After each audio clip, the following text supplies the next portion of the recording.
I'm at 40 now. Let's go to 100. A 60 depth of cut.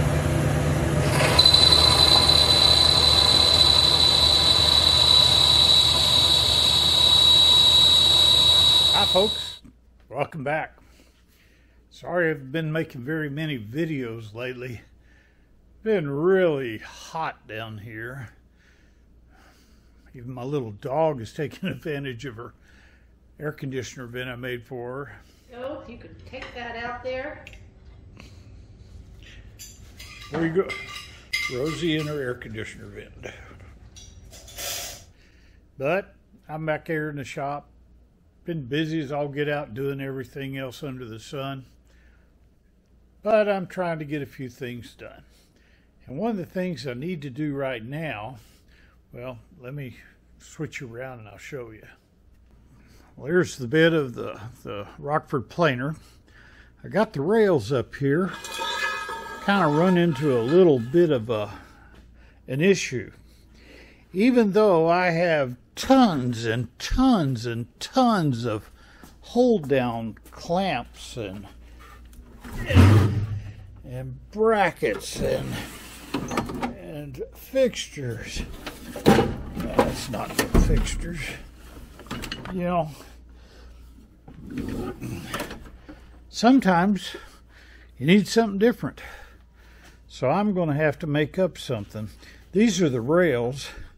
I've got a plane on the bottom flat here. Now I need to do these two sides and then I'll do the V rail. For those of you that are new, that's what I'm making. This is a pattern we made over at Windy Hill Foundry. And these are the castings. And we just got to get them into a usable shape. To hold these things down sometimes is very difficult on a planer. And this is even more difficult because it's so long and skinny. Not even, this is worse than a straight edge is. So one of the ways I was going to hold it down was I drilled holes in the end. And it's going to use these, or better yet these, to hold it down. The only problem is, when you get everything together, it's higher than this surface, and that won't work. Now, I thought maybe I could go to a half nut and get it on there, but, you know, same problem. So what I'm going to do, went and found an old piece of angle iron out in the scrap pile, and it's already got a couple holes bored for it, so I can stick these in. And what I'm going to end up doing tonight is turning this into a hold down fixture. I'm going to probably, I was thinking of ways to do it both at the same time. I think that's going to be so much of a pain that it's not worth the extra trouble. So I'm just going to make something similar to this, only about half height, so everything's down below. And then we'll just put a bolt through here and clamp it down, and I'll have a peg or a screw or a bolt or something going into that hole. Make one for each end, and I think we'll just call it good. Anyway, that's what I'm working on. And the reason that the rails have come up in the rotation is simple. This casting's been all needle pointed off and it's ready to be smoothed and painted. And as I've shown before, there's no need to scrape this. It is almost super perfect. In fact, you can still see the original scraping on here. And all I'm going to do is refresh it. I took some precision dowels and you put them on either side of your dovetail, and then you put a caliper on either side so you can measure. All that's perfect. I just need to refresh the oil pockets so you can still see them in there. To that effect, I wanted to make a nice job out of this. This is going to be a machine I'm going to keep probably forever. Of course, after my heart attack last year, I figured forever is kind of a fleeting thing. You never know when that's going to be. But I still want to make it a nice job. So what I've done is I've laid out a pattern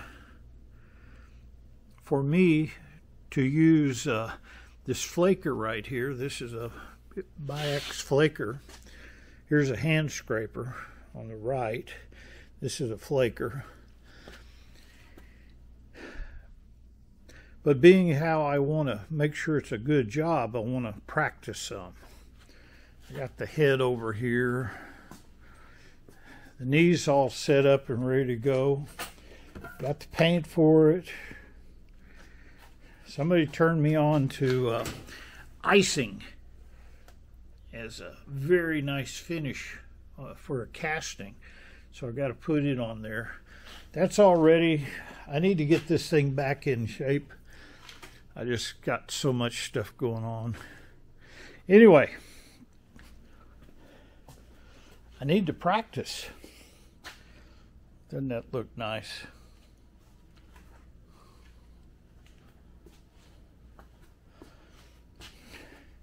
I could practice on this, but it doesn't need flaking. It just needs to be hand scraped down into size. Then I got to thinking,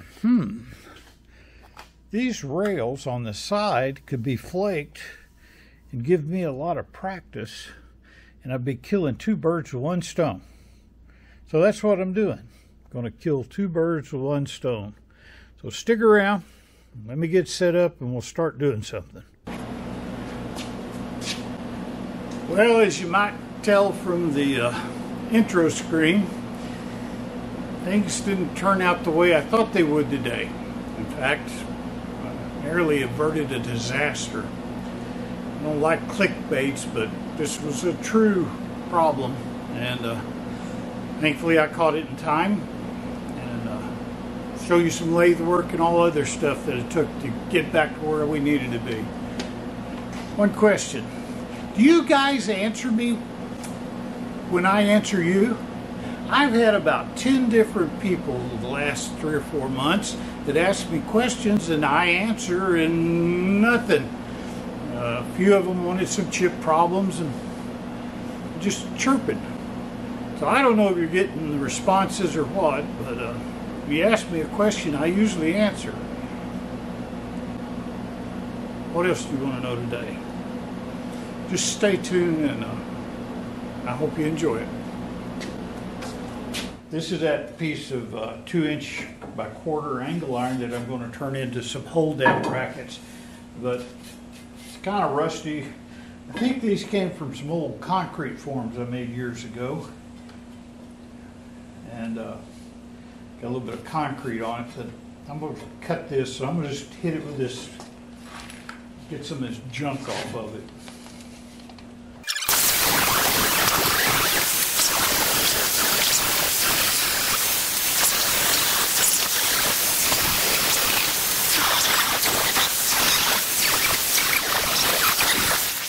That'll be good enough. Basically what I'm going to do, find a pencil.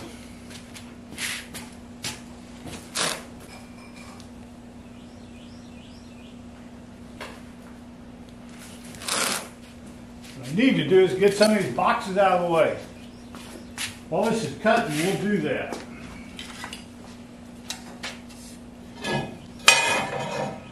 Basically, I'm going to find the center of that. Pretty close. I'm going to go 3 inches on either side. Tell you what, that leaves me 1 1/4 inches. So if I go 5/8 over,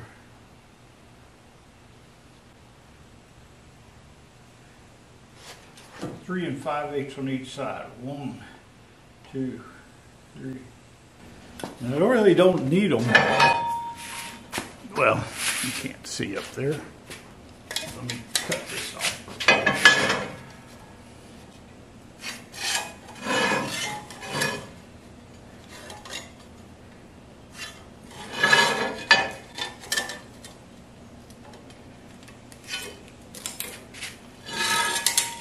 Just by increasing it, that 5/8, I took up the middle space here in the middle.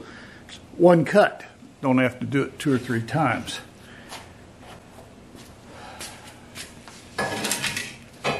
It's my old workhorse.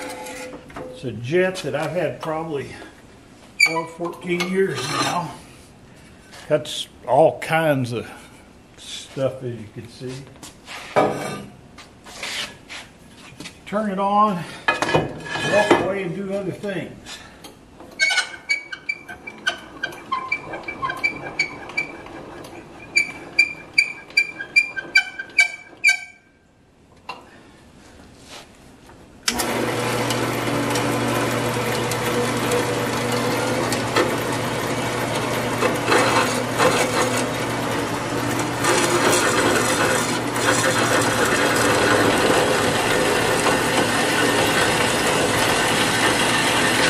You'll see in there.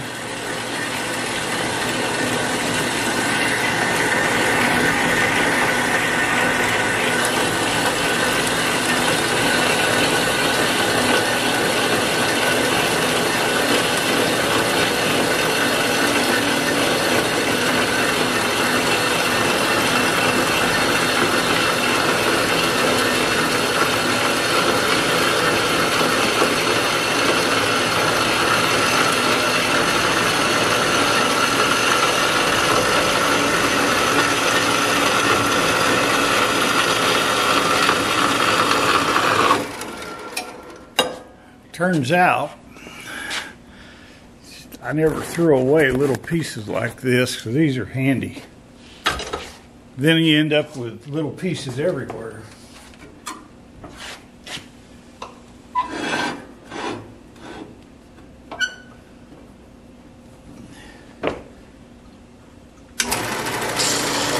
Used to love to go to my friend, the high school shop teacher, dig through their piles. The kids would throw away everything.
If you cut angle iron on these, if you cut them laying like I have there now, it cuts even on both legs.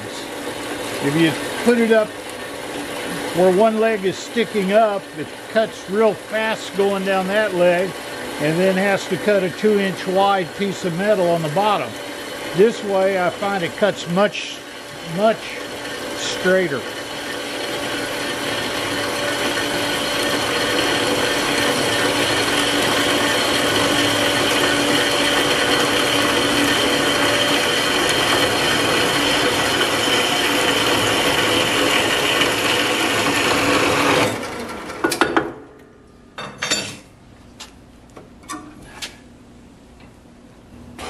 Well, now that I got it cut, I don't need this saw out in my way anymore, so I put it in what I like to call the dog house.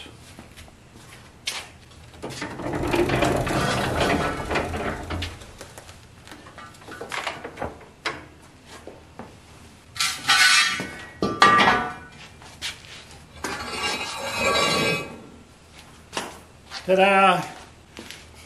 Now it's out of your way. The only problem I have is look at that mess up on top. All the little cut-offs I cut off end up over here, which is nice because you can, the little piece, you come look for it. Someday I'll figure out what I'm going to put there. But as usual in this shop, things are always in flux. She's moving in and out. I got to change things all around.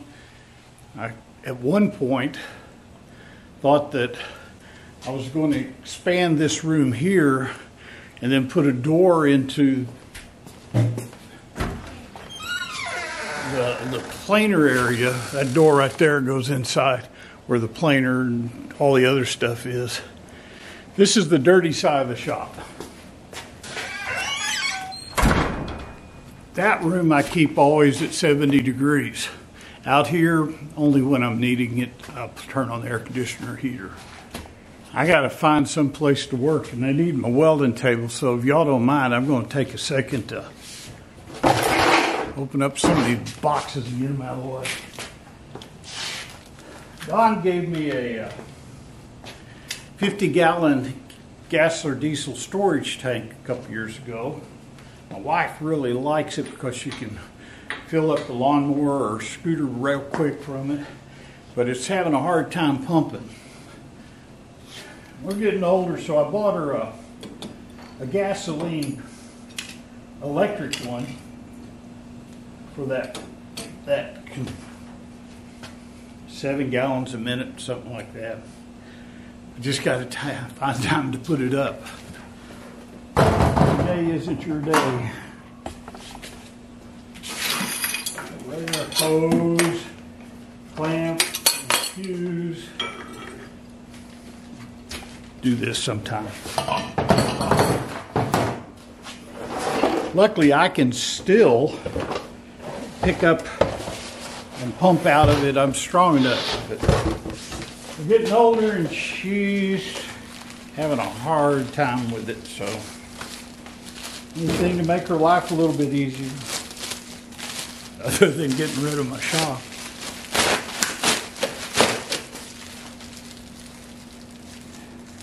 Are you like me?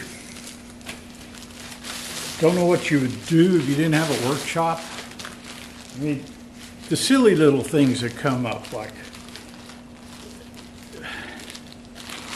building a trellis for her. It's kind of hard to do in an assisted living or old folks condo place. No. I've always had a place in a garage with a workbench and tools since I was maybe 8 years old. Anyway, don't need that anymore. Put these over here. Look at this mess. Now, when COVID came along, I was so bored and couldn't go anywhere. I went back to selling gate systems for fancy keypads that take your picture and let you know and control it over your cell phone. I'm now the #1 dealer for Cellgate in the United States. I put in more of these than anyone. And one of the things that I do as an extra bonus for my customers is I put in a backup battery in the keypad. I was running low, so ordered some more. And why they do this, I don't know, but Amazon has now made a box with less material, and they stuck one battery in this box. Half the time, they'll put them in all in one box. Other times, they come in individually boxed. Now I'm sitting here, I got 6 of these stupid things in 6 boxes. Next time I'll get one box with 20 in it. Well, you know, if it was a matter of being a battery and they're shipping it out because of fire danger, that'd be something. But they do ship it that way sometimes, so I have no idea. See, another one. Let me go through these quick.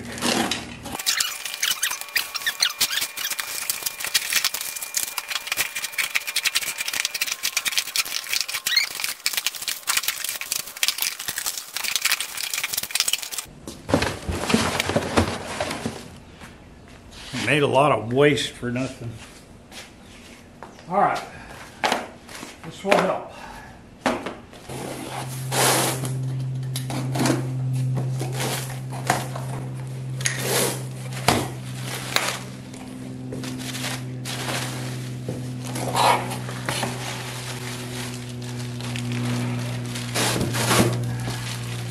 This is our world.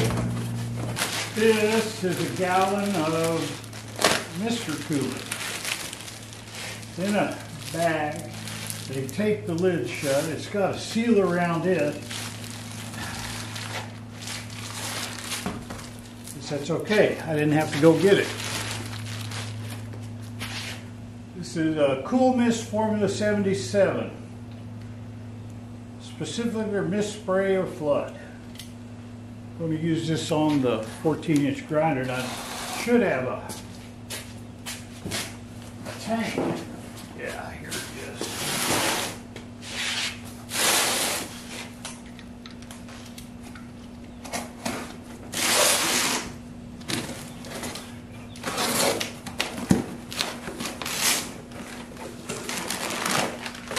Ah!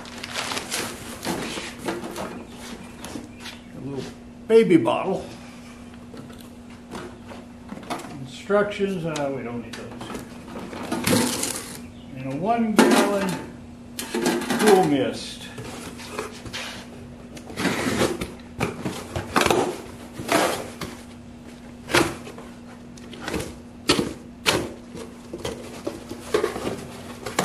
I'm going to mount that to the grinder. It does have flood coolant, but Suburban Tools uses these. And frankly, they do more grinding in a day than I'll do in 25 years. So I'm kind of trying to listen to the experts on this deal. That's good. I'll put this on there later. Get in there, chuck for it. Making some progress. Ah!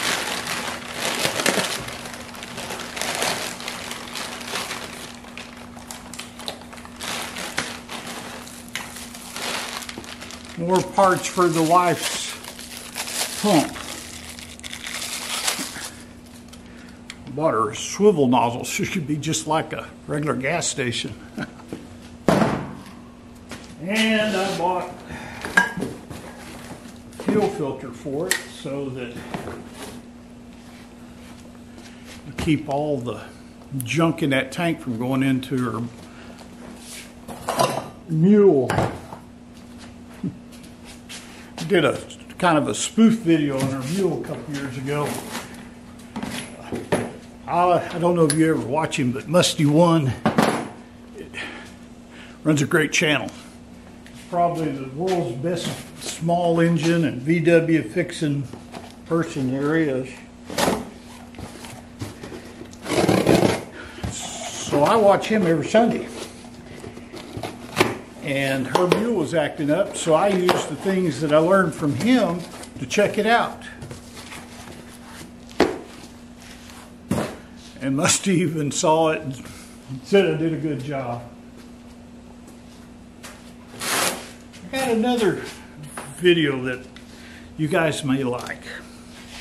Now, I was born in West Texas outside of Monahans. And up there it's farming and oil field.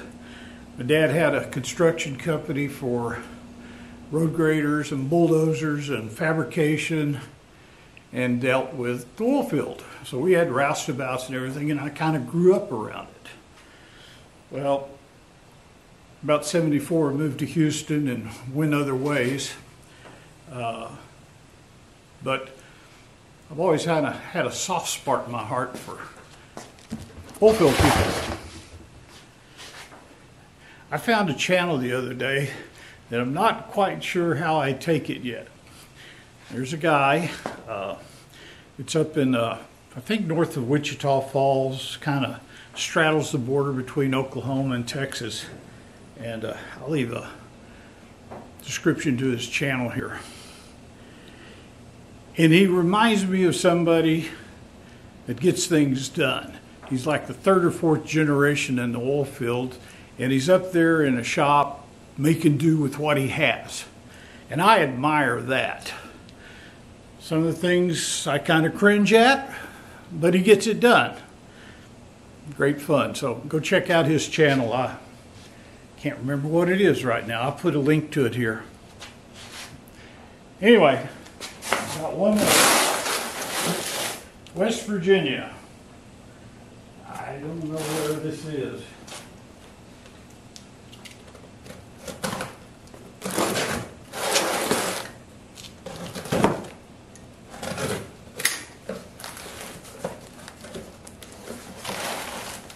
What the heck is this?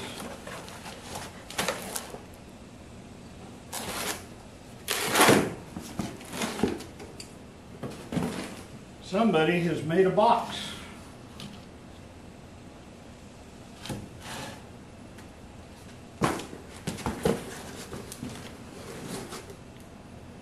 Pirate Motorsports? Pirate MX Motorsports. Parkersburg, West Virginia.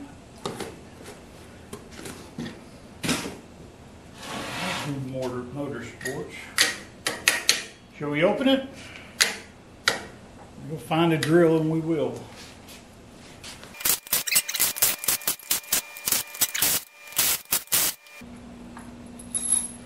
Looks like they're two different head sizes. Huh. Well, that's one way to screw with me. One way to screw with you. Get it? Screw with you? Yeah.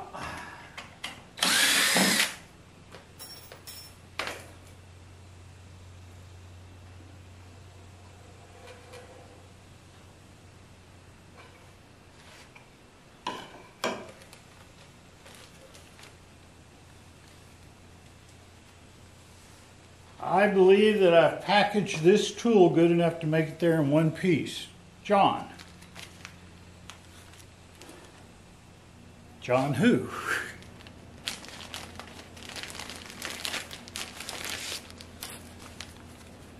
There's an envelope in here too. What's in here?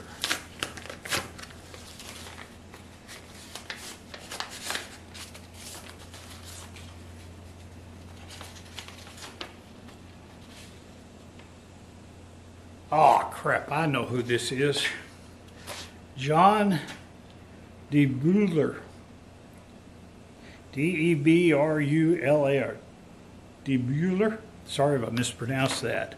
Steve, sorry this is taking so long to ship. That's why I forgot it. And it wasn't even supposed to be shipped here. It was supposed to be shipped to Don. By the time Don is ready to use a shaper, this will have made it there. Enjoy your videos. Used to believe that Pratt & Whitney were the best, as well as the Monarchs were the best around, but now Axelson is creeping into a very exclusive crowd. Thank you, John. I remember what this is now. And you did package, oh good God. I gotta go over to this side now. John contacted me, said he had a tool that he had no use for, and would I like it? And I told John that unfortunately I already have them and much bigger ones, so I didn't really need it, but I would take it and give it away to somebody. And it turns out Don can use it.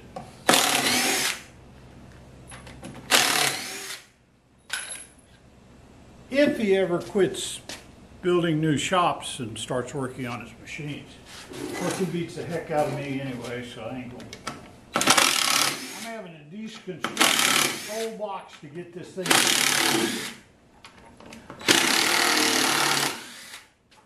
Got a lifetime of packaging screws. And it's glued.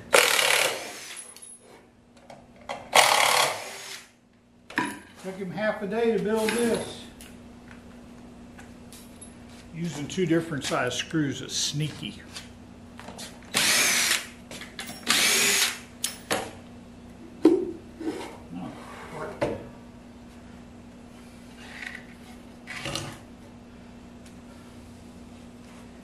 Not a UPS guy in the world that could break this box. Glued, screwed, tattooed. Oh, there's more in here.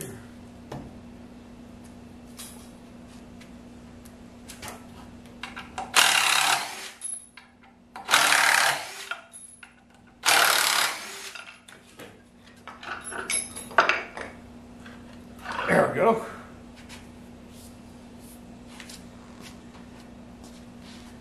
How's that, guys?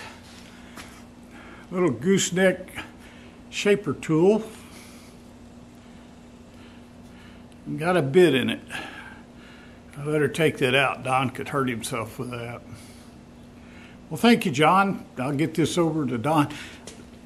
John asked me to send you some stickers, and he'd send this. And so I sent them, and I thought he was sending this to Don. And Don was just getting senile enough, and he don't remember he got something, but showed up here.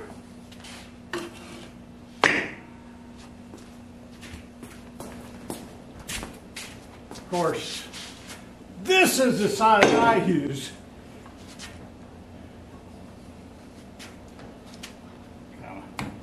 Get the scale. Yeah, this will work on a planer. Excuse me, that'll work on a shaper, a wannabe planer. Pardon the extra noise. That's the 10 horsepower rotary phase converter that powers this side of the shop. Now my chore is to cut this leg off to where it'll fit below the top of that rail. And I went in and I put a spacer underneath and then inscribed where that rail was. So I've got about 3/8 of an inch spacer under it, so that when I put this down, it'll go down to the ground and I can tighten up with it. So I need to take 1 inch off of this leg, which if you have one of these saws, it's pretty easy to do.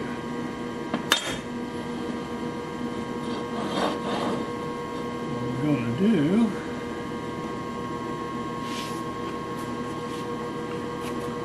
makes all look better.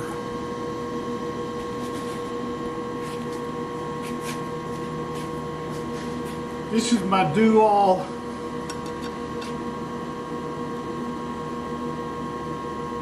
26-inch horizontal or vertical bandsaw. It has a hydraulic table. And this table is really nice in that I can clamp down on it, these T-slots.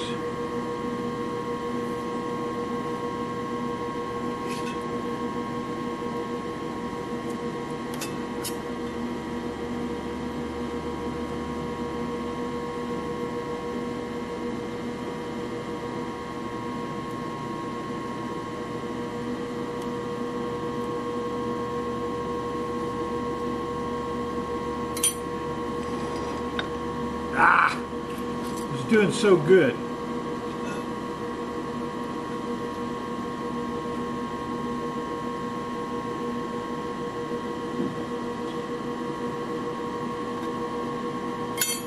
I love these little parallel lines you got everywhere. That one ain't going to work too good. Too high on. Not going to work much better, is it?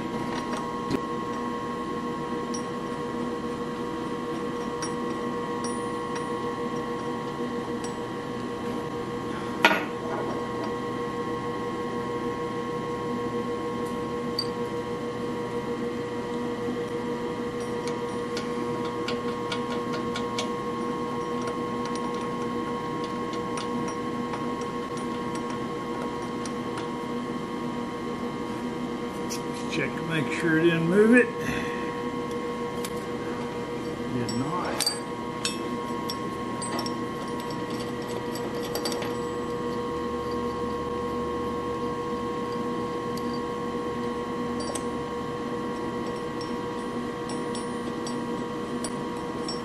I could use a smaller step clamp.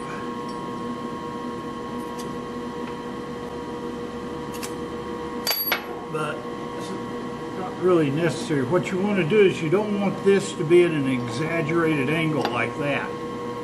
You want it to be just about equal or a little bit higher on this side, but not much. Otherwise, the bottom of your nut doesn't contact this face very flat, and it'll push.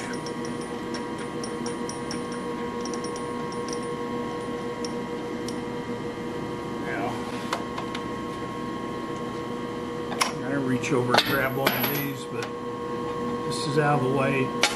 It's already there. Be fine. Tighten that down.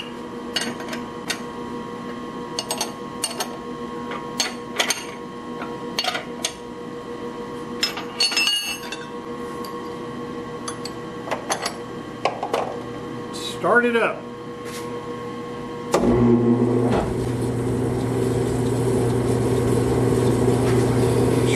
This has clearance going over all your side stuff. Then I'll put it into drive.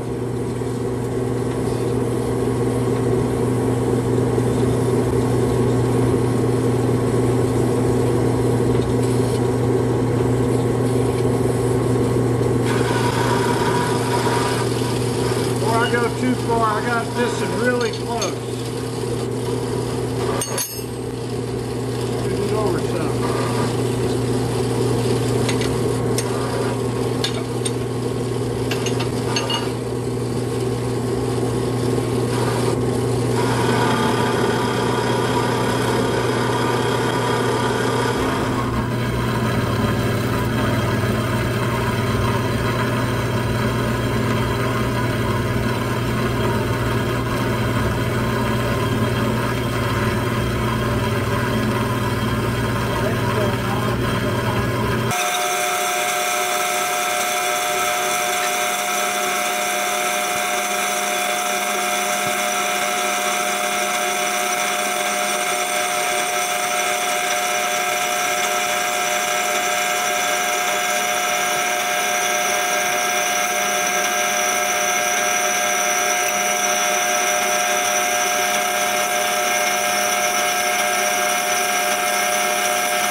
While that's cutting, I'm going to take this little camera over here and show you the controls.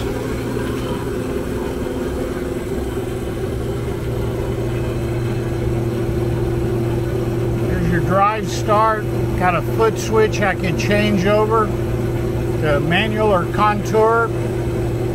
Light switch over here. This is a blade cutter. Blade welder. Grinding wheel for what you do your blades. Then I can tilt this whole table 45 degrees. Table there will go up and down 45 degrees. And if I use that foot pedal down here, I can do it with my foot. Got 3-speed gearbox.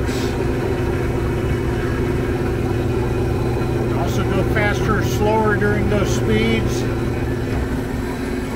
Got a reverse, stop, forward, feed, and how much pressure. Left, right, or hold.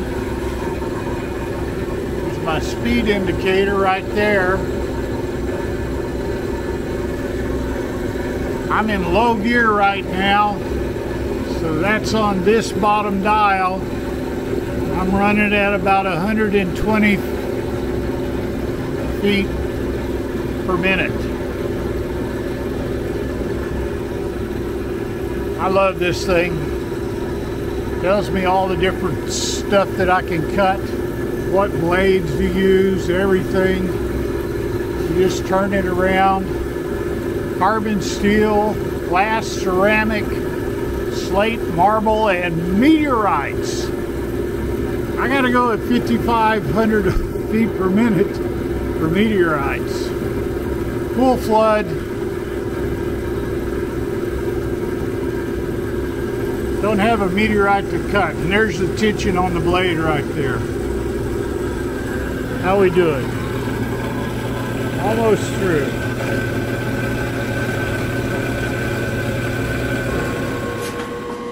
While that was cutting, I went and found a piece of stock that we could screw on or weld onto this. Now, normally, I'd go over there and cut it on the horizontal. Problem is, all the cameras are already over here. Put it away in its doghouse. So I'm just going to turn this around and use this to cut off the two little nubs I need.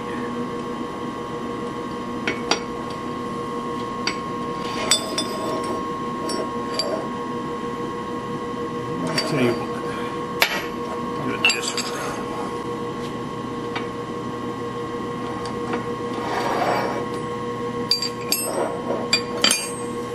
Don't need very much on them.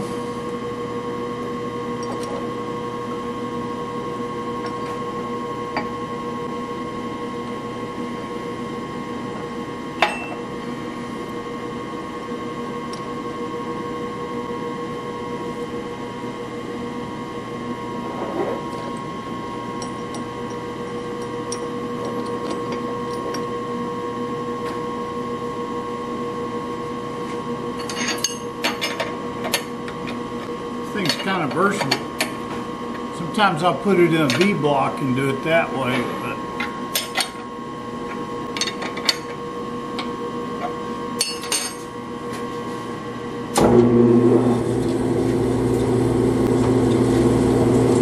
it also saves me having to bend down and pick the piece up off the floor when it drops.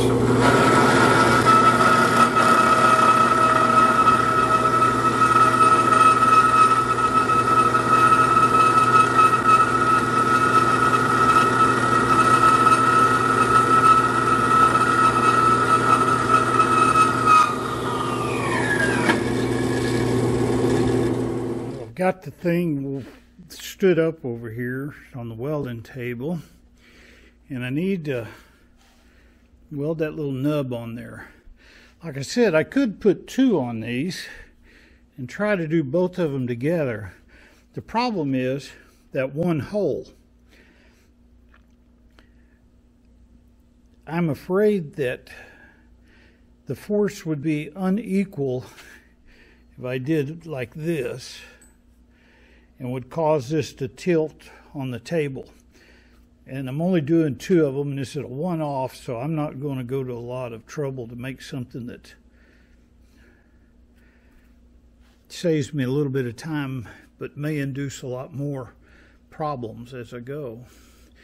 Anyway, going to plug in the old Miller 255, which I truly love. I must make a confession. Coming up next week, there'll be an Everlast machine rolling in here. And I'll explain more about that when it comes and why I did it. Never bought anything but blue my entire life. But, well, I'll tell you about it later. Anyway, got to hook it up here. Got to unplug the heat treating oven. Now, the heat treating oven has got some stuff in it that it just cooled down from a batch of straight edges.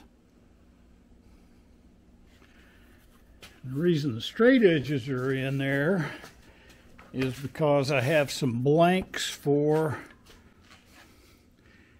some gibs for Don's machine. Sitting in there ready to go. They're all stress relieved now. Cast iron.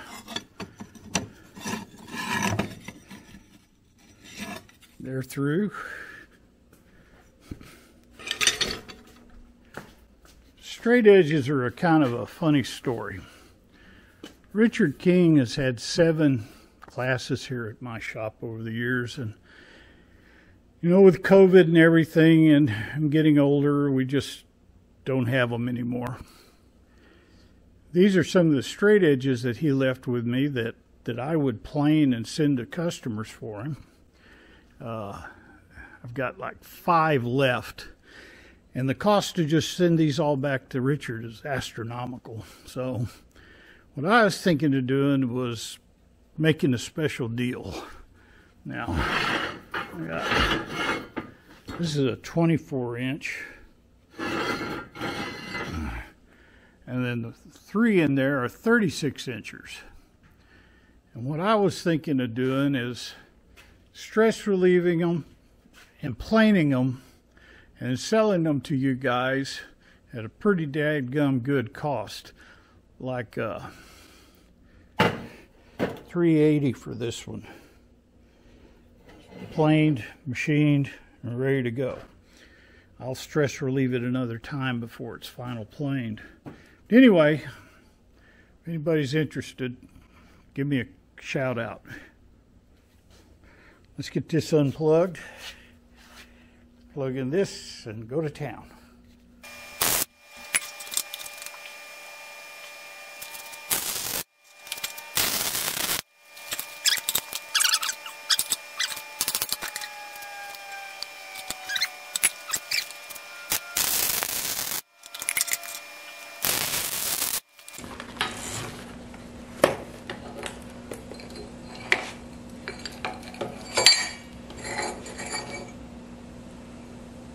Well, that looks better.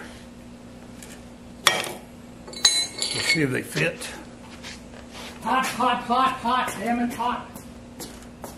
See?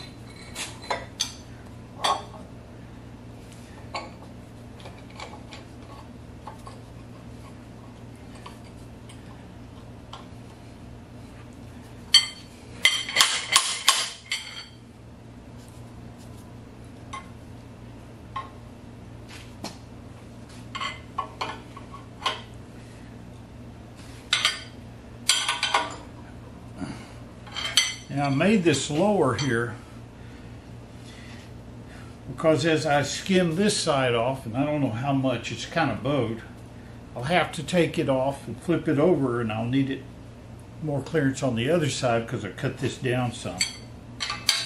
We'll see. Now, this is the most important end on a planer.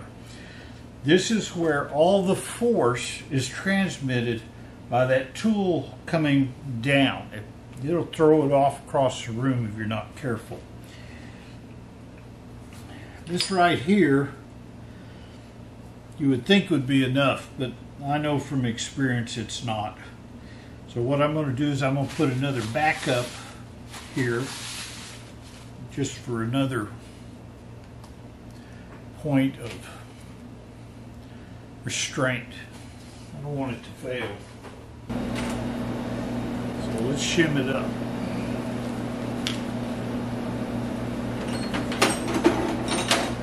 Looks like a lot. That much.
pretty close, but too much.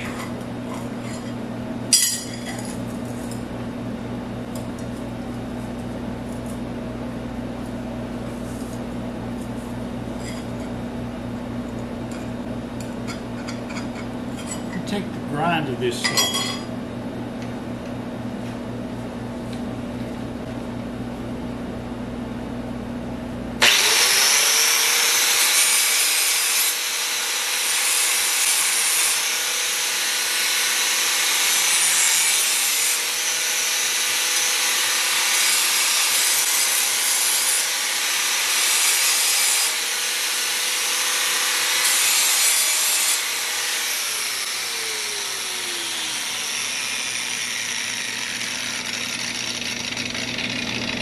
While I'm at it, I'm going to hit this, so I don't tear up the end.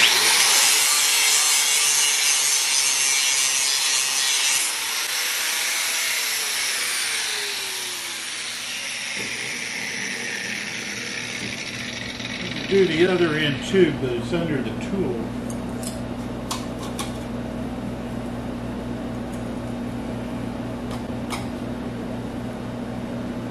Let's see if I can.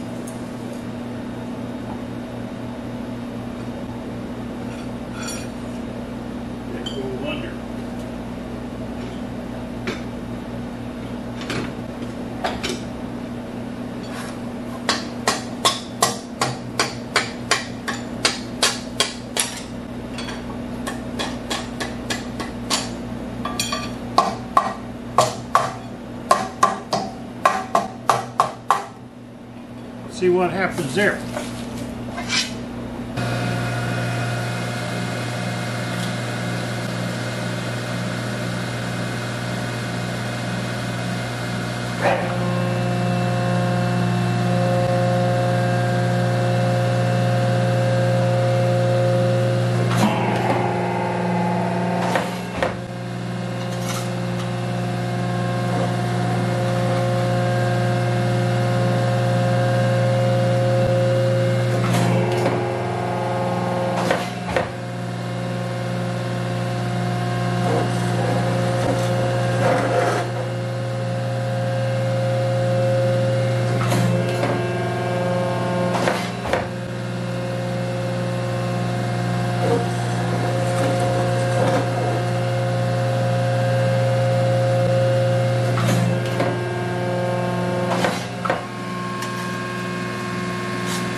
Maybe this camera is a little better for this. The top surface of this is hard.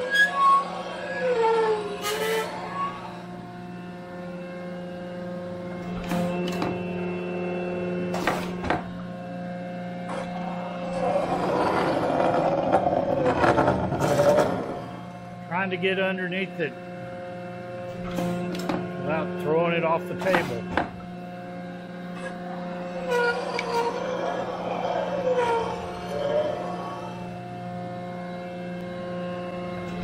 I get down into the clean cast iron.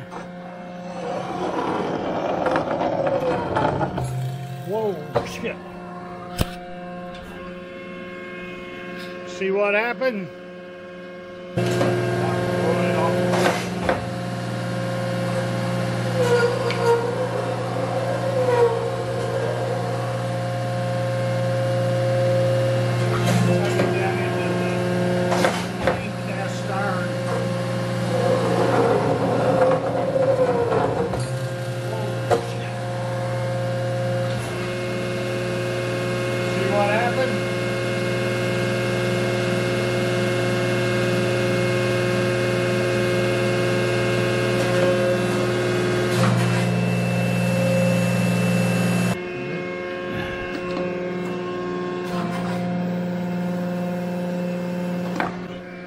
Decided to move to the fun side of the table. No bueno por nada. It's reset.